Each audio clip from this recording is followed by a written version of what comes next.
Welcome to the Fall 2023 section of American Government, section POLS 100-ST2. I am Dr. Coleman and will be your professor this semester. I am looking forward to teaching all of you this semester and getting to know a few things about you. This first video is designed to introduce you to how the class is structured, to review the syllabus, and to let you know a little bit about me. You should get your syllabus out so you can follow along. While you are doing that, I will tell you a little bit about me. First of all, you should know that this is truly an online course since I am in Pennsylvania. I live in Hermitage, Pennsylvania, which is located about 90 minutes north of Pittsburgh and close to the Ohio border. So that means a few things. I can't meet you in person, and we'll talk about how to contact me as we review the syllabus. And I'm in the Eastern time zone, which is only 1 hour ahead of you, so our distance from each other should not be that big of a deal. I have been working in politics and government for close to 25 years. I have worked in the official offices of 2 members of Congress, a Pennsylvania state senator, and a Pennsylvania state representative. I have been the chairman of a county political party, and I have knocked on too many doors for too many candidates to count. I also served as a political fundraiser for a member of Congress. I was responsible for things like raising money, developing campaign strategy, recruiting volunteers, planning events, and finding new donors. I have 2 adult kids and a husband, and I have been married for 27 years. I also have a 13-year-old Papillon named Charlie and an 8-year-old Sheltie named Lincoln. And yes, he is named after President Abraham Lincoln. We also have a 7-year-old cat that we rescued about 4 years ago. We named her after Eleanor Roosevelt. In my spare time, I like to do yoga, read, bake, and ride my bike. I attended Duquesne University in Pittsburgh, Pennsylvania for my undergraduate degree in political science, and I have a master's degree and a PhD in political science from Kent State University in Kent, Ohio. This is probably the 17th time that I have taught this course, and it is my absolutely favorite course to teach. I think it's my 6th year at South Dakota State. I have designed this course to be the user's guide to being a good American. We are going to talk about the things that everyone living in the U.S. should know about our government. So let's get started. The best way to contact me is via email. I should get back to you within 24 to 36 hours. In fact, if I do not get back to you within 36 hours, you should email me again. Most issues can be resolved via email. However, if that doesn't appear to be the case, we will make arrangements to speak on the phone or via Zoom at the convenience of both of us. It is my #1 priority that you all do well in this class. And by do well, I mean get the grade that you want by doing well on the assignments. But I also want you to learn something along the way. If you don't understand something, let me know right away so that I can help you. Don't wait until the week of the exam to let me know that you don't understand something. And you should be able to tell how you are doing in the course by your weekly quiz grades. As long as you keep up with the assignments, you should be able to earn an A in this class, if that is what you want. Our book is We the People, the Essentials Edition. You can use the 13th or 14th edition, and you should be able to access an online version of the book via our class page in D2L. You can also get it in paperback or as an ebook. Please email me if you have any trouble getting the book. In the past, I have also borrowed the book from Amazon and then read it on my Kindle. The class format will be online lectures like this video, other videos related to that week's chapter to watch, a weekly quiz on that week's chapters, a weekly online discussion groups, 2 short papers, and 3 exams. There are also some scheduled extra credit opportunities. The final is not cumulative. There is no prerequisite for this course. It can be used to fulfill requirements for a major or minor in political science or goal number 3 of the SGRs. You should see your academic advisor for more information.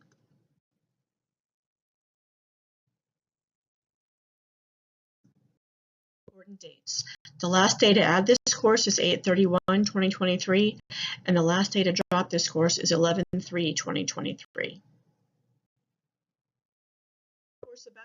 This course provides an introduction to the structure of government in the United States, how we got here, what influences public policy decisions, and why it's important to understand what is going on in our government. We will talk about political actors like political parties, interest groups, voters, public opinion, and the media.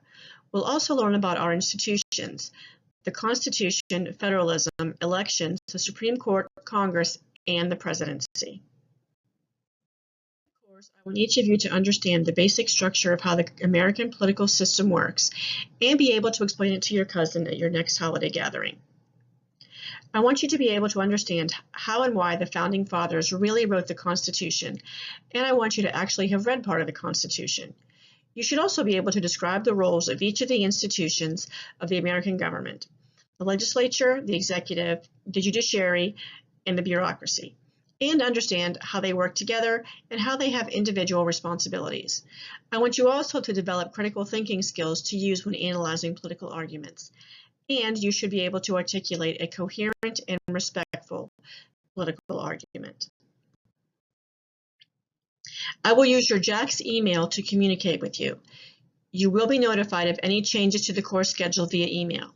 This could be a change in when the assignments are due, or exam dates, or if I know something is wrong with D2L that would interfere with our class. If you don't check your JAX email regularly, you should start doing that, or forward your JAX account to one that you do check all the time, like your Gmail account or whatever other provider that you use. I will send you an email every week that you should definitely make a point of reading. It will usually be on Sundays or Mondays. You should use your JAX email to contact me so that your emails are not marked as spam by the university system. Like I said before, I should respond within 24 to 36 hours. If I don't, then you should email me again. Please, I can't stress enough, make sure your JAX email is activated and that you're able to use it. In previous semesters, some students have had issues accessing the course materials, because they were not using their JAX email accounts.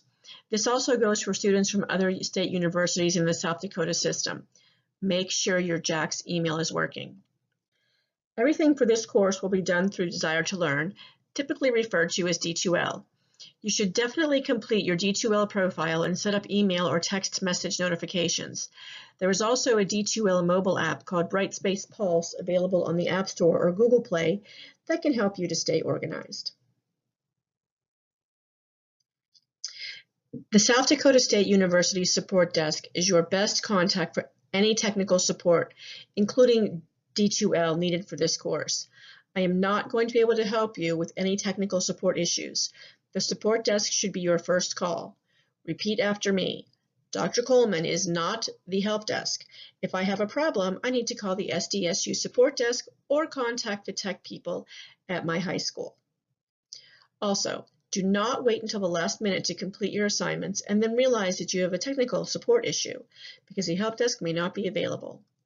If you are a dual credit student, be sure to verify that you have access to the course while you are at school. In the past, students have been unable to access the course material due to firewalls on their school-issued devices. Unless there is a university-wide technical support issue, technical issues will not be a valid excuse for turning in an assignment late. More about that later. Now let's talk about some important things, like grades. This grading scale applies to all of your assignments and to your final grade. Final grades will be rounded up if it is a 0.5 or above, and I encourage you to earn as many extra credit points as you can. Extra credit opportunities will be found in the weekly emails. Just one more reason to read them. Different assignments are worth different point values, but all grades are weighed the same. You must complete all of the assignments to receive course credit. Assignments must be completed and turned in when they are due. If you don't turn it in, you won't get credit. However, if you are sick or have some substantiated family emergency, I will consider giving you an extension. This will be done on a case-by-case basis at my discretion. For example, if you are sick and you will need a note from the student health clinic or your doctor, extensions and makeup exams will be granted at my discretion and will not be permitted unless you inform me in advance of a medical or family emergency or other unforeseen circumstance that prevents you from completing the assignment or taking the exam during the scheduled window. Don't wait until 2 weeks later to tell me that you were sick and missed an assignment. I am very reasonable, but don't try to take advantage of me. I have been doing this for a long time, so I have heard of all the excuses from my own kids, their friends, or my own students. Personal issues such as those related to your academic workload, work schedule, friends, roommates, or significant other are not adequate justifications for granting an extension or makeup exam. Prior to receiving an extension or taking the makeup exam, you must provide written verification or an explanation of the emergency. Multiple or massed submissions of late work at the end of the semester will not be accepted. Each week there will be several videos for you to watch that are related to the week's topic. The quiz and exam will cover the material in these videos. Some of them will be really short, like 2 minutes, and some of them will be longer, like the first video of each week, which will be from me introducing the chapter with a traditional lecture with slides and discussing complex concepts in the book. Each semester, at least one student has had an issue accessing the videos through D2L. All the videos marked Coleman in the syllabus are available on my YouTube channel, which is also noted in the syllabus. The other videos are available via Crash Course. Each week there will be an online quiz over the material in that week's chapter. There will be 20 questions and you will have 45 minutes to complete the quiz. So it is very important that you read the material and watch the videos before you take the quiz so you don't run out of time. The quiz will become available Sunday morning and will be available until 11:59 p.m. on the following Saturday. If you miss it, you will get a 0. There are 13 quizzes and each one is worth 20 points. Since we won't be in a traditional classroom having classroom discussion or small group discussions, a very important part of this class will be the online discussion forums. You'll be required to make comments each week in response to one of 5 questions that will be posted. The questions will be related to that week's readings and videos. You can find the link to the discussion board under the Communications drop-down in the blue bar across the top of the D2L screen. Click on Communications and choose Discuss. Your grade for participating in the online discussion will be graded on timeliness, substance, like was your answer based on the material, and did it draw upon other material previously discussed, responsiveness, like did you actually answer the question, and syntax, grammar, spelling, and punctuation. Please make sure you are answering the actual question. You may want to write your answer as a Word document to check your grammar before posting it to the discussion board. It's also okay to post your comment in response to someone else's comment. For example, you can say, I disagree with James because I think, and then go on to explain your opinion.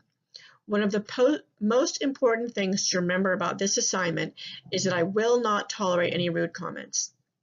It is absolutely acceptable to disagree because that is part of the political process, and I would be shocked if you all agreed on everything. But you may not be rude about it. Be respectful in your postings. Imagine how much more progress our national government could make if our elected officials were respectful of each other.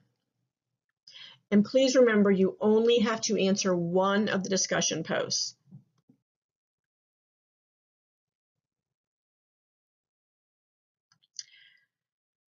There are additional details on both of these writing assignments in the syllabus.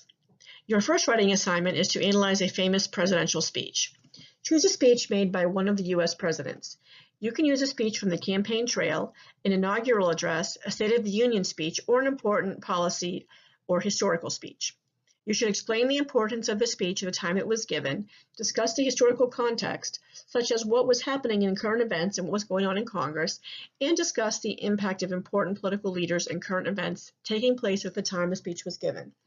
You may not use the Gettysburg Address, it is just too short. You should analyze the speech from the perspective of problem solving. Is the president using the speech to identify a problem and solve it? Discuss the problem and solutions offered by the president, and then tell how this speech applies to American citizens today. Does it or doesn't it? Do people still quote it?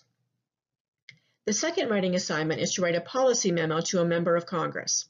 You may choose the policy topic and the member to whom you wish to address the memo. Keep in mind that policy memos are short, concise documents used to explain a particular policy in government organizations, nonprofit agencies, corporations, and educational institutions.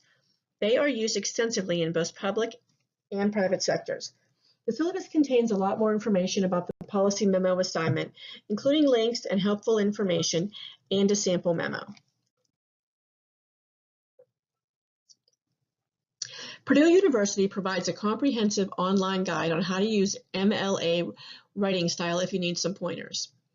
Check out their website because I will deduct points for grammar and syntax errors. And don't forget to cite any material that is not yours. MLA writing style is a style of documentation that may be applied to many different styles of writing. Since texts have become increasingly digital and the same document may often be found in several different sources, following a set of rigid rules no longer works. Thus, the current system is based on a few guiding principles, rather than an extensive list of specific rules. While the MLA handbook still describes how to cite sources, it is organized according to the process of documentation, rather than by the sources themselves. This gives writers a flexible method that is near universally applicable. If you have any questions about citations, please email me. It's very important that you cite any words that are not yours. There will be 3 exams. You will have 1 hour and 45 minutes to complete each one. This may seem like a lot of time, but you should definitely study beforehand. The exams could be comprised of multiple choice, true and false, fill in the blank, matching, and essay. The non-cumulative final exam will be in the same format. You should probably plan on saving at least 15 to 20 minutes for the essay part of the exam. The exams will cover all material in my lecture videos. Keep in mind, some of the lecture material may not be in the book. It will also cover the videos, the handouts, and the readings in the book. So, what should you do to prepare for exams? Here are some study tips. Take notes on the videos. Review the questions at the end of each chapter. Use flashcards. Review the PowerPoint and my notes. And you should study during the weekend before and at the beginning of each exam week. The first 2 exams will be available from Wednesday to Saturday of the exam week, and the final will be available from Thursday to Monday during the exam period. When I read your papers, I'm going to be looking for a few key things in addition to whether or not you used MLA format and cited all of your sources. First, did you follow the directions and do what the assignment asked for? There are pretty explicit directions in the syllabus for each assignment. Second, what is the quality of your response? Do you present a well-written response? Is your analysis or argument coherent? And lastly, did you use good grammar, spelling, and punctuation? It is easy enough to check this. Don't lose points because you didn't check your grammar. Each week's assignments will become available on Sunday at 12 a.m. You will have 1 week for each chapter. The lectures and videos will remain available until the exam on that chapter. All weekly assignments are due on the following Saturday by 11:59 p.m. Here is a proposed schedule for navigating this class if you are trying to figure out how to make it fit into your schedule. I encourage you not to wait until the last minute to review the material. Some weeks there are a lot of videos. On Sunday, read the chapter and take notes. From Monday to Wednesday, watch the videos and review the PowerPoint slides. And from Thursday to Saturday, take the quiz and post to the discussion board. The university has a clear expectation for academic integrity and does not tolerate academic dishonesty. The policy and its procedures are also set forth how charges of academic dishonesty are handled by the university. Academic dishonesty is strictly prescribed and if found may result in student discipline up to and including dismissal from the university. My expectations are academic integrity, be respectful of others, and do the assignments and watch all the videos. Please keep up with class. I want you to excel in this course. If at any point you have any questions or concerns, please do not hesitate to contact me. In some instances, questions about exams, assignments, and grades are easier to address in real time rather than over email. If this is the case, I may request that we schedule a time to talk via phone. You may also email me requesting a time for us to chat. Since this is an online course, it is very important that you complete the assignments so that I know you understand the material. I won't be able to see your faces to tell whether something I am presenting makes sense or not, so the only way I can tell is by how you are doing on the quizzes and your participation in the online discussion. So it is very important that you complete those weekly assignments or contact me if you don't understand something. What you can expect from me is that I'm only going to evaluate your performance on the work that you turn in to me, and that I will be respectful of your views. Any intellectual property communicated, distributed, or displayed during this course, including but not limited to the syllabus, handouts, notes, assignments, and data by the professor remains the intellectual property of the professor. This means that you may not distribute, publish, or provide any of my intellectual property to any other person or entity for any reason, commercial or otherwise. However, you may share these types of materials with other students in your same class. Any student who feels that he or she may need an accommodation based upon the impact of a disability should contact Disability Services. In order for me to offer accommodations to anyone, which I am more than happy to provide, the request must come through the Disability Services office, and the student must initiate it. So now what? Get the book. Read the syllabus and related handouts. Email me if you have any questions. Take the intro and syllabus quiz. It is worth a real grade, and it's called quiz number Z. Put dates and reminders in your calendar. Make sure you participate in the introductory discussion board post by introducing yourself to me and the rest of the class. Also, please ask any questions you may have about the syllabus. Email me at any time. I look forward to reading your responses to the introductory discussion post so that I can get to know who you all are. And please be sure to upload a picture of yourself to D2L if you haven't already. One last bit of advice. I cannot stress enough how important it is to make sure that you are receiving my weekly emails. Please make sure that your JAX email account is associated with our class on D2L. And remember, if you cannot access the videos, you can use my YouTube channel, or you can also just read the notes on the PowerPoint slides that I post. So you're not missing anything if you don't watch or listen to my video, as long as you are downloading the PowerPoint slides and reading the information from there. I encourage you to have a great week, and I look forward to the semester.